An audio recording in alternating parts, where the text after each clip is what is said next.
Well, we're winding down week 3 here at the LCS. It's day 2. I'm joined right now by Bwipo from Team Liquid with, of course, this coverage brought to you by Alienware.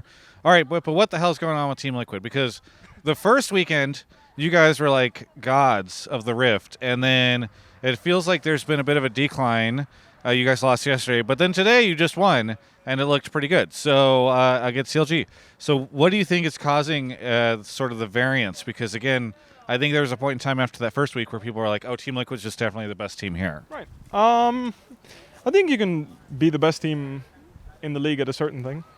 Yeah. And I think that's kind of what's going on in Team Liquid, right? Okay. When we What's have the thing? when you have the right tools, I think, to pick fights that we want and feel confident to pick them, I think we're great at picking them and getting into the mix of things. But I think when we're playing scaling drafts, we have a hard time determining when the right time is to, stand our ground and fight to the death, which is, I think that's the most obvious way to explain it. I think it's also, if you look at the losses in our games, also the wins, either way, I think this is the biggest discrepancy in our team play. Okay.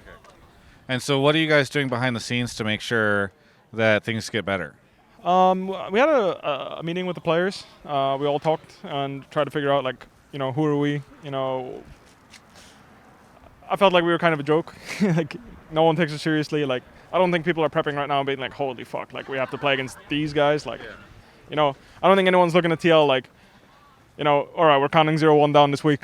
Yeah. They're looking at us like, we can win. And that's an image that needs to die. Okay. I want to make everyone in the LCS feel like, fuck, it's these guys. Well, if it makes you feel any better, I did interview Inspired earlier today, and he said he did feel like you guys were the only team that could really challenge them.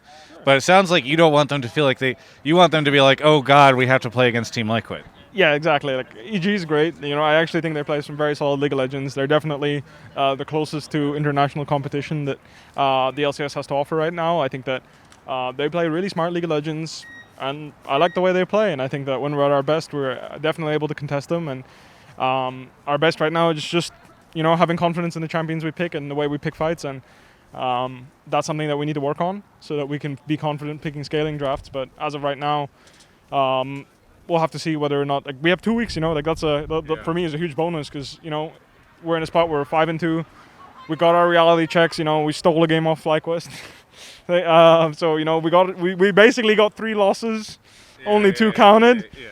But a 4-3 record is enough to realize, all right, we need to figure out what's going on here and try to understand, like, how are we going to improve this? What are the steps we're going to take? And we came together as players to, at least from a player perspective, understand each other of, like, how do we feel?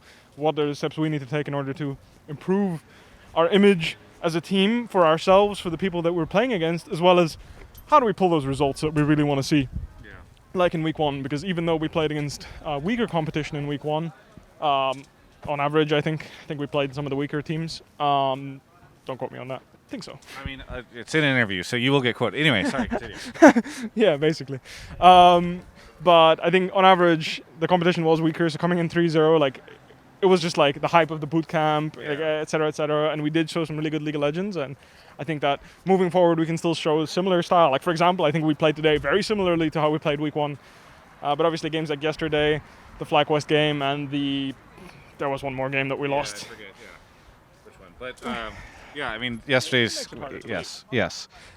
So, who do you think is up there? You said EG you think is the closest that LCS has for an internationally competitive team right now. Do you look at any of the other teams right now and feel like they're near you and EG? It's hard to feel that way right now. I think that the way the macro is played and like the general, like the thought behind the decisions people make is what makes the biggest difference. Is like, why do you contest this Herald? Why do you contest this Dragon? And then the approach. These are the 2 big things that determine, the difference between international competition and right now the LCS and LEC sometimes, right? And I think that even though a team contests every Herald and Dragon, they don't necessarily have the right approach or the right reasons. And I think that's like the biggest difference, where you will see the difference between some of the best in the world and some of the lesser good teams. Yeah. The ones that are still working on it, I guess. You would hope so. Yes. Okay. Well, you mentioned the break between where there's no LCS next week. Are you guys doing anything? Are you taking any time off? Like, I know EG's just taking a whole week off, but is Team Liquid doing anything? We'll be scrimming through the week and try and make sure that we come in strong. We continue to work on some of the issues we have. There'll be some content for the fans, so look forward to that. Okay, awesome. All right. What about the weekend? Do you just scrim through the weekend as well next week? I do believe we have 2 days off, Okay, so there's one extra day off than a normal work week. So given that, I think it makes sense considering we have a week off. All things considered, I think the schedule makes sense. At least, again, this is me checking the calendar. I don't know if that was locked in, but my vibe is really just, I think that if we're able to find in ourselves what really sticks with us and find drafts that consistently can replicate that. Because, like, for example, yesterday's draft, I don't even think it was that bad. Obviously, it's very difficult. It's like a hard mode draft is what Core coins it, and I think that's a really good way of putting it, where you have conditions that you have to meet that are not standard, right? They're not if we stare at the enemy team 5-on-5, you can press depth charge or Call of the Forge God and win. No, you actually need to meet conditions that are more difficult to meet as a team, and that's very difficult, right?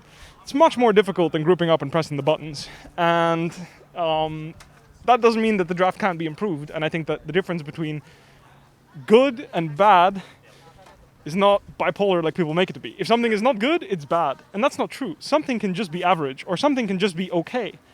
Something can also be not good. Yeah. But the way people view things in League of Legends is, if it's not good, it's terrible. And I hate that view, because it's like, just because it's not good does not equal bad, and making that distinguishment is really important for improvement, because you need to understand what you did is acceptable, but in order to do better, we can improve. And I think that people just have that little bad thing. Like they really like using like terrible terminology, like it's terrible, it's disgusting, it's awful, and it's a bit much. Yeah. Boosted. Another one. It's disgusting is. Yeah. Okay, anything that you want to say to any of the fans out there before we head off on our summer break?